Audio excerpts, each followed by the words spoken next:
요즘의 걱정거리들은 본인들 각자 뭐라고 생각하십니까? 아마 세상에 살면서 걱정거리가 하나도 없이 살아가는 사람들은 한 사람도 없을 것입니다. 근데 걱정에 대해 우리에게 너무나 잘 알려진 이야기가 있죠. 걱정의 40%는 절대 현실로 일어나지 않는다. 걱정의 30%는 이미 일어난 일에 대한 것이다. 걱정의 22%는 사소한 고민이다. 걱정의 4%는 우리의 힘으로는 어쩔 도리가 없는 일에 대한 것이다. 그러니까 우리가 걱정하는 한 90% 이상은 쓸데없는 걱정에 불과하다는 이야기입니다. 아울러 4%는 우리가 해결할 수 없는 것들에 대해서 걱정하고 있다라고 하는 것입니다. 특별히 요즘 많은 사람들이 걱정하는 걱정거리의 한 70%는 돈에 관한 걱정이라고 합니다. 그만큼 자본주의에 살고 있으니 아마 그럴듯할 겁니다. 이 걱정이라고 하는 것은 우리로 하여금 제자리를 빙빙 돌게 만들고 또 다른 생각을 하지 못하게 해서 나의 현재 시간을 잡아먹습니다. 또 걱정은 내가 사랑하는 사람에게 또 상처를 주기도 합니다. 내가 걱정이 되어서 아이들이 밖에 나가서 뛰어놀지 못하게 하기도 하고, 또 걱정이 되어서 가족 가운데 사업이 안 될까 봐 새로운 것을 못하게 하기도 하죠. 또 걱정이 되어서 자신의 계획을 밀고 나갈 수 없도록 그렇게 만듭니다. 결국 나의 손발을 묶어버리죠. 그렇게 걱정은 다른 사람뿐만 아니라 나 자신에게도 해를 끼칩니다. 결국 자신을 불리한 상황에 놓이게 만듭니다.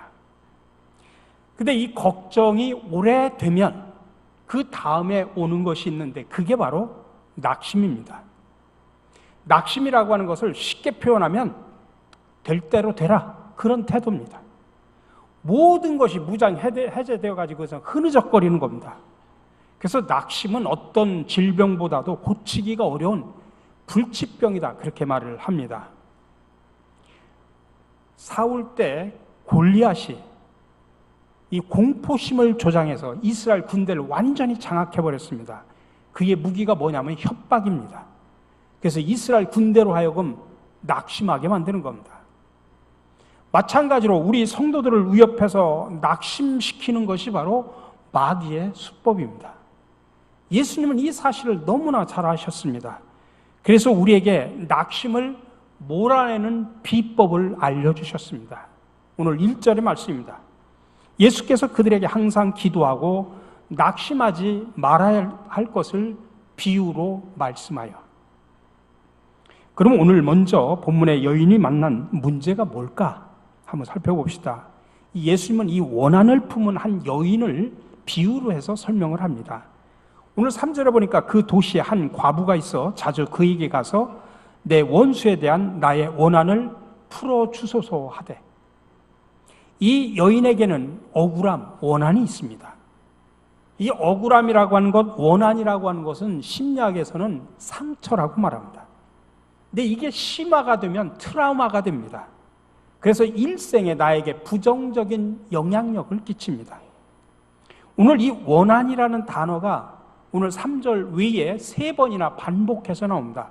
5절에 보니까 이 과부가 나를 번거롭게 하니 내가 그 원한을 풀어주리라. 또 7절에 보니까 하물며 하나님께서 그 밤낮 부르짖는 택하신 자들의 원한을 풀어주지 아니하겠느냐. 8절에 보니까 내가 너희에게 이르노니 속히 그 원한을 풀어주시리라. 이 여인은 과부였습니다. 그가 그때 당시 살고 있던 중동 지방은 철저하게 남성 중심의 문화, 사회였습니다. 그리고 경제력도 남성에 의존하는 그런 구조죠. 근데 남편이 죽고 나니까 아마 제 추측건데 본문에는 나오지 않지만 예를 들면 땅을 뺏겼다든지 집을 빼앗겼을 가능성도 있을 것입니다. 그러니 얼마나 억울하고 원한이 생겼겠습니까? 그래서 성경에서는 도움이 필요한 대상으로 3그룹을 뽑는데 특별히 고아, 과부, 나그네를 위하라고 이야기합니다. 그만큼 과부였던 이 여인에게는 힘이 없었습니다. 억울한 일을 당하도 그 원한을 풀기가 어려웠습니다. 그래서 너무나 억울하고 너무나 원한이 맺혀가지고 재판관을 찾아가지고서 호소를 했는데 들어주지 않습니다. 힘없는 과부의 말을 우습게 여기는 겁니다. 근데 힘없는 이 여인이 할 수 있는 일은 뭡니까? 방법이 없죠. 그러니까 밤낮 끊임없이 그냥 재판관을 찾아가서 눈을 두드리는 겁니다. 나 좀 살려달라. 내 억울함을 좀 풀어달라. 내 원한을 풀어달라. 그래도 계속 본체만취합니다. 근데 끊임없이 찾아가가지고 그 재판관을 괴롭게 합니다. 그러니 너무나게 간절하게 찾아오니 재판관이 더는 견디지 못해서 요구를 들어주게 됩니다. 여러분, 저와 여러분들도 이 과부와 같이 그런 억울함, 그런 원한을 당했을 때, 원한이 있을 때 우리가 할 수 있는 것은 다른 방법이 없습니다. 인생의 영원한 재판장이 되시는 하나님을 찾는 방법밖에 없습니다. 그분 앞에 가서 우리의 억울함을 호소하고 그분 앞에 가서 나의 원한을 호소할 수밖에 없습니다. 그게 바로 기도라는 것입니다. 여러분, 근데 어려운 문제, 큰 문제라고 해서 답이 없는 게 아닙니다. 우리가 인생길을 살아가면서 만나는 수많은 문제는 반드시 답이 있습니다. 우리가 만난 문제에 답이 있다는 사실을 먼저 여러분 깨달으셔야 됩니다. 특별히 우리 인생에서 만난 문제에는 세 종류의 답이 있습니다. 첫 번째로는 오답입니다. 여러분, 세상에 답이 있을 것 같은데 사실 세상에 답이 없습니다. 그럴듯해서 따라가 보니까 결국에는 오답입니다. 그럼에도 불구하고 사람들은 세상에서 답을 찾으려고 애씁니다. 그걸 붙잡으려고 애를 씁니다. 성경에 그런 모습을 구체적으로 표현하는데 누가복음 15장에 탕자의 비유가 나오죠. 이 탕자는 자신이 추구하는 행복이 아버지의 집을 멀리 떠나는 것이라고 생각을 했습니다. 그래서 아버지 재산을 내한테 물려줄 재산을 달라 해가지고 그 재산을 받아가지고 멀리 떠나버렸습니다. 근데 하지만 거기에는 슬픔과 고통이 기다리고 있었습니다. 행복이 올 것 같았는데 거기만 떠나면 행복이라는 답이 있을 것 같은데 오히려 슬픔과 고통만 있었습니다. 나중에 그것이 오답이었다는 사실을 뒤늦게 알고 후회해 눈물을 흘리게 되죠. 마가복음 5장에 보면 12년 동안 혈류병을 앓아온 한 여인에 대한 이야기가 나옵니다.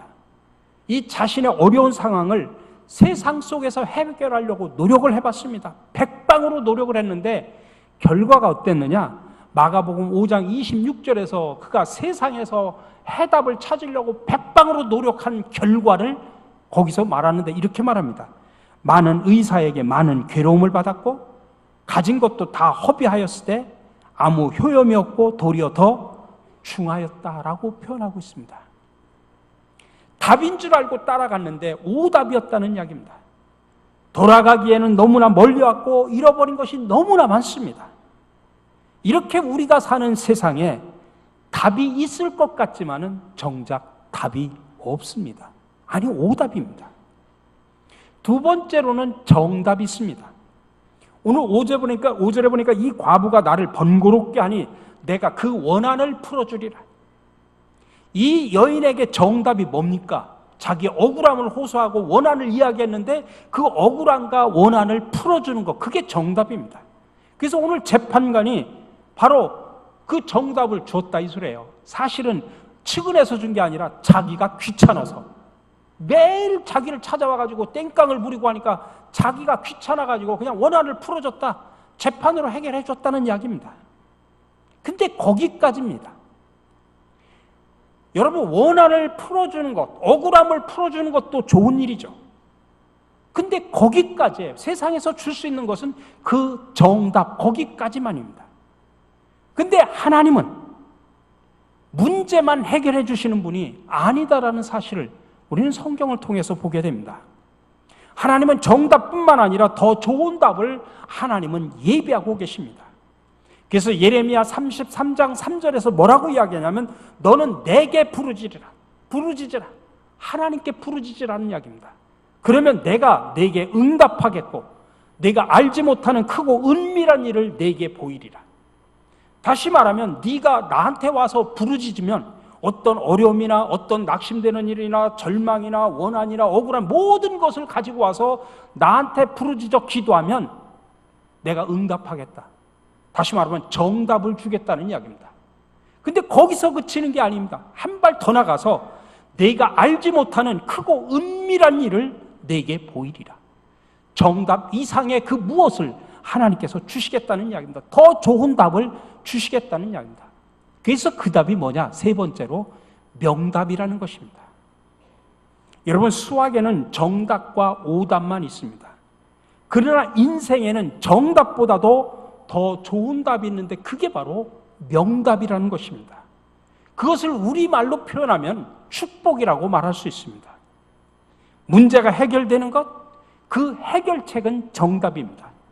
그러나 그 해결을 넘어서 더 큰 은혜를 입는 것, 그게 바로 명답입니다. 하나님은 우리의 문제를 통해서 더 큰 것을 하나님은 주시길 원하십니다.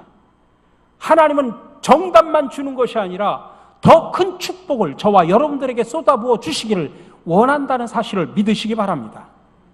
여러분, 솔로몬이 지혜를 구할 때 그가 구하지 않은 부와 재물과 영광까지도 하나님께서 더 주셨습니다. 정답만 준 게 아니라 명답도 준 겁니다. 이렇게 하나님의 마음에 드는 사람에게, 신앙의 우선순위가 분명한 사람에게 이 모든 것을 더하여 주리라고 이야기하고 있는 겁니다. 오늘 8절에 보니까 내가 너희에게 이르노니 속히 그 원한을 풀어주시리라. 그러나 인자가 올 때 세상에서 믿음을 보겠느냐 하시느니라. 하나님은 정답을 넘어 명답을 주고 싶어 하십니다. 그런데 예수님은 이 여인이 자신의 원한을 풀었다는 것으로 오늘 본문 말씀을 끝내질 않습니다. 이어서 뭐라고 이야기하냐면 예수님이 다시 오실 때 세상에서 믿음을 보겠느냐 그렇게 말을 하고 있습니다. 여기서 말하는 믿음이라고 하는 것은 기도를 말하는 것입니다. 기도하면 믿음을 얻는다는 이야기입니다. 구하는 문제 해결뿐만 아니라 그것 때문에 내가 정말 하나님 앞에 간절히 기도하다가 더 큰 믿음의 사람이 된다는 이야기입니다. 어떤 분은 몸의 질병 때문에 하나님 앞에 간절히 기도하다가 더 강한 믿음의 사람이 되는 경우도 있습니다. 어떤 사람은 가난 때문에 하나님 앞에 나와 기도하다가 그 가난을 이길 만한 믿음을 얻게 됩니다. 어떤 사람은 살아가면서 많은 인간관계 속에서 부닥치는 문제, 직장과 사업의 문제 속에서 힘들어하고 아파하는 문제, 자녀들의 문제, 가정의 문제, 수많은 문제를 가지고 하나님 앞에 나와 부르짖다 보니까 그 문제만이 해결이 아니라 그것 때문에 부르짖다 보니까 더 큰 믿음이 생기더라, 이 말씀입니다. 이렇게 하나님은 정답뿐만 아니라 더 좋은 명답, 복을 준비하고 계시다는 사실을 믿으시기 바랍니다. 그렇다면 우리가 명답을 찾으려면 어떻게 해야 되느냐? 오늘 말씀의 핵심이 사실은 기도에 대한 비유입니다. 하나님께 부르짖어 기도하라는 이야기입니다. 하나님의 응답이 분명히 있다는 사실을 믿으라는 이야기입니다. 기도한다고 하는 것은 그 답이 하나님께 있다고 믿는 믿음의 행동입니다. 오늘 7절에 보니까 하물며 하나님께서 그 밤낮 부르짖는 택하신 자들의 원한을 풀어주지 아니하시겠느냐. 하나님은 기도를 통해 저와 여러분들을 도우십니다. 기도는 사람을 돕는 하나님의 방법임을 믿으시기 바랍니다. 그렇기 때문에 기도하면 답이 보입니다. 그래서 골로새서 4장 2절에 보니까 기도를 계속하고 기도하고 감사함으로 깨어있으라고 말합니다. 인생의 모든 문제의 답은 하나님께 있고 그 답을 여는 열쇠가 바로 기도라는 것입니다. 50년 전에 미국의 미시시피 쪽에 한 혹독한 가뭄이 들어서 농작물에 큰 피해를 입은 적이 있습니다.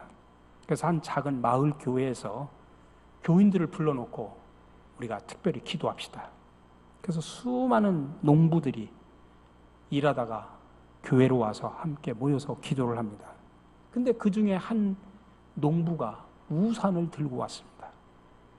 가뭄이 계속되는 날, 해가 번쩍번쩍 찌는 날, 그는 엉뚱해 보이지만은 그 농부는 하나님께서 기도하면 반드시 응답해 주시리라고 믿고 우산을 가지고 왔다 이 말씀입니다.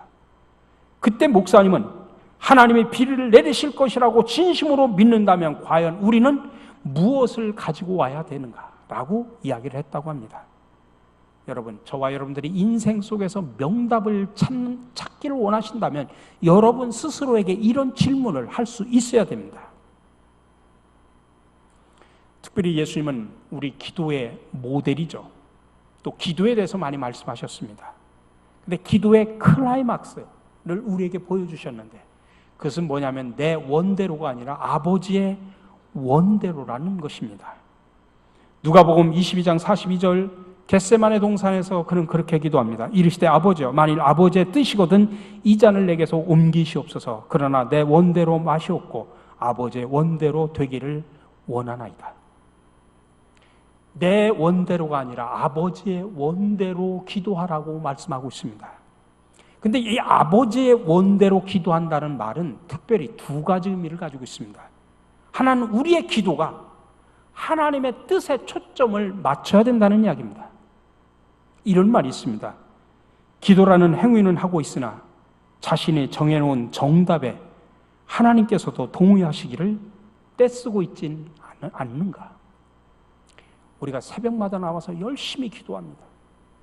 또 시간만 있으면 기도 모임에 교회 와서 열심히 기도합니다. 여러분 문제가 생기면 기도하지 않습니까? 근데 여러분들의 기도의 내용을 한번 살펴보십시오. 다 내 나름대로 정답을 먼저 정해놓습니다. 답을 정해놔요. 하나님 제가 이렇게 되기를 원하는데 하나님 거기에 동의해 주십시오. 거기에 따라 주십시오. 그 이야기지 않습니까? 하나님 내 뜻에 맞춰서 하나님이 좀 응답 좀 해주십시오. 이게 우리의 기도의 초점이지 않습니까? 근데 오늘 예수님은 그렇게 기도하지 말라는 이야기입니다. 기도의 방향을 바꾸라는 이야기입니다. 내 뜻이 아니라 아버지의 원대로 하옵소서라고 하는 기도를 하라는 이야기입니다.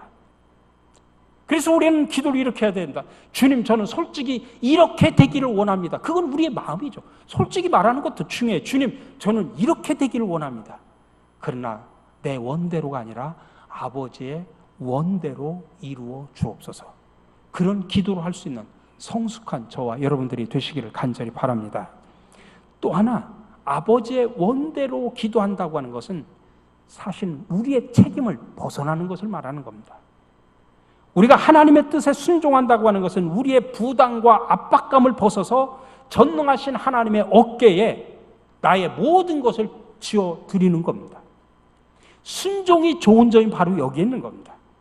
그러니 우리는 이제 하나님 앞에 맡겨드리면 내 책임을 없어져 버리는 겁니다. 여러분 그 말라기야에서 우리가 11조 이야기를 할 때 그런 말을 하죠. 근데 이 11조를 드릴 때 우리는 어떤 생각을 할 수 있냐면은 우리의 재정은 이제 더 이상 내 책임이 아니라 하나님의 책임이 되어버리는 겁니다. 그러니 심지어 하나님은 진짜 그런지 안 그런지 너는 나를 시험해보라고까지 이야기를 합니다. 말라기서 3장 10절에서 말합니다. 만군의 여호와가 이르노라 너희의 온전한 11조를 창고에 들여 나의 집에 양식이 있게 하고 그것으로 나를 시험하여 내가 하늘문을 열고 너희에게 복을 쌓을 곳이 없도록 붙지 아니하나 보라. 그렇게 말하고 있습니다. 여러분 우리가 기도하면 그 일에 대한 걱정과 염려에서 벗어나게 됩니다. 그리고 이제 그게 내 문제가 아니라 이제는 하나님의 문제가 되어버립니다. 내가 문제를 가지고서 그 문제를 상대할 때는 그 문제가 너무나 커가지고 절망하고 낙심할 수밖에 없습니다. 그러나 그것을 하나님의 문제로 옮겨버리면 그 하나님의 크신 전능하심 앞에서 그 문제가 무슨 문제가 되겠습니까? 그래서 잠언은 우리에게 명쾌하게 이렇게 말하는 것입니다. 너의 행사를 여호와께 맡기라. 그리하면 내가 경영하는 것이 이루어지리라. 마크 배터슨 목사님이 쓴 기도의 원그릭이라는 책이 있는데 거기에 자신의 친구 이야기를 이렇게 소개를 합니다. 젊은 부부인 웨인과 다이애나는 첫 아이를 임신을 했습니다. 그들은 부모의 의무가 기도하는 것이라고 믿었기 때문에 태중에 아이를 놓고 하나님 앞에 간절히 기도합니다. 그리고 태중의 아이뿐만 아니라 이 아이의 미래를 생각하면서 이 아이 장래 배우자까지도 놓고 기도를 했습니다. 그러면서 하나님 앞에 기도하면서 물었습니다. 하나님, 태어날 아이의 이름을 뭐라고 지을까요? 1983년 10월에 하나님은 제시카라는 여자 이름을 주셨습니다. 하나님께서 딸을 주시나 보다 하고 기도하고 있는데 또 2달 후에는 티모티라는 남자 이름을 주는 겁니다. 이 부부는 영문도 모른 채 이 두 아이의 이름을 놓고 하나님 앞에 기도합니다.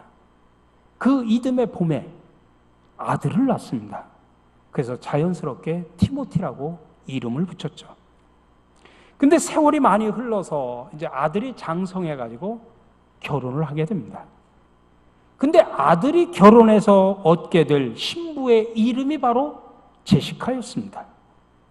1983년 10월 하나님께서 제시카라는 이름을 주실 때 그때 아들만 태어난 것이 아니라 그 장래 며느리인 제시카까지도 함께 태어나게 하셨다는 이야기입니다. 우리 사랑하는 성도 여러분, 하나님은 너무나도 정확하십니다. 하나님이 하시는 일은 우리의 상식을 뛰어넘고 우리의 논리를 뛰어넘는다는 사실을 기억하시기 바랍니다. 근데 그런 하나님의 일이 그냥 이루어지는 게 아니라 여러분 기도로 이루어진다는 사실을 기억하시기 바랍니다. 그러니 여러분 기도하시라고 말씀드리는 겁니다. 그러면 하나님이 준비하신 응답의 구름이 떠오르게 될 겁니다. 그리고 명답이 보이기 시작할 것입니다. 부디 바라기는 우리 모든 성도들이 기도로 인생의 정답만 얻는 것이 아니라 하나님이 주시는 명답을 응답받아서 축복을 누리며 살아가시는 저와 여러분들이 되시기를 주님의 이름으로 간절히 축원합니다.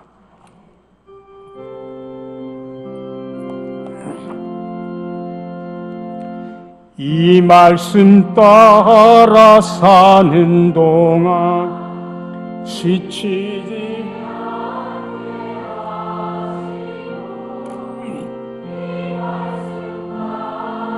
사는 동안 주님 나라 이루소서.